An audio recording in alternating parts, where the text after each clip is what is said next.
What is the star factor? According to Google, the star factor generally refers to an individual's ability to stand out, gain popularity, and attract attention, often due to a combination of traits like talent, personality, and charisma. It's the special something that elevates someone from ordinary to extraordinary in the eyes of the public, even if that something is hard to define. To start this conversation, let's know what it's really about: attention psychology and the science of human magnetism. Because no, this isn't just about visuals or training. The truth is, humans are wired to recognize charisma before we even know how to define it.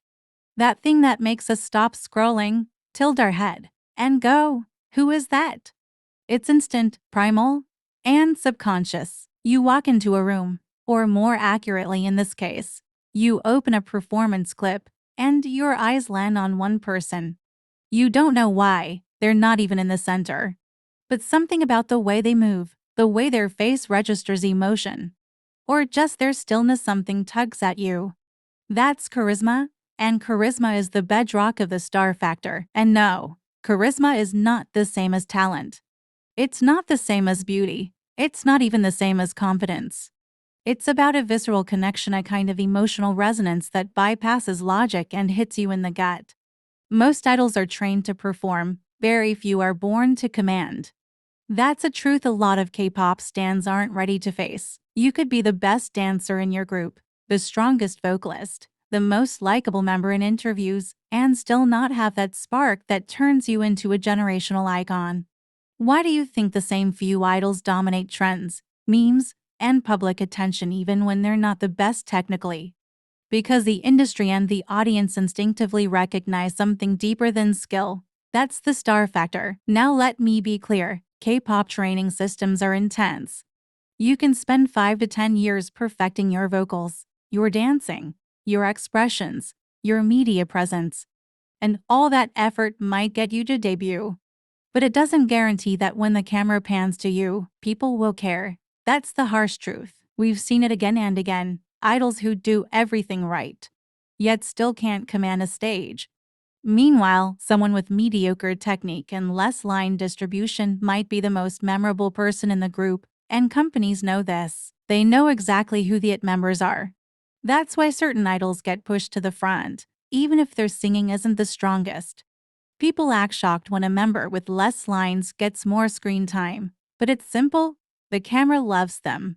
The audience connects with them. They were born for the spotlight. That's the entire job.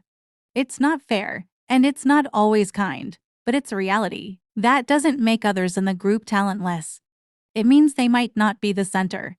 And that's not a crime.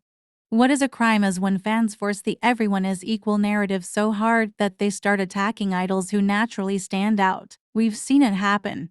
When a member trends too often, goes viral too much, gets praise for their presence, they suddenly become overrated, overexposed, or favored by the company. No, sometimes the audience just responds.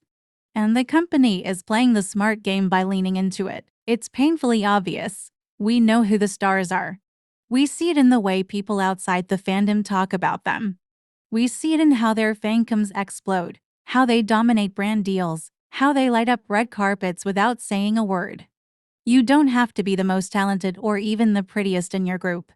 But if you have that presence, people gravitate toward you, and not every group has one. Some groups are technically tight, full of solid performers, but there's no one pulling the public in. No one who leaves a lasting impression.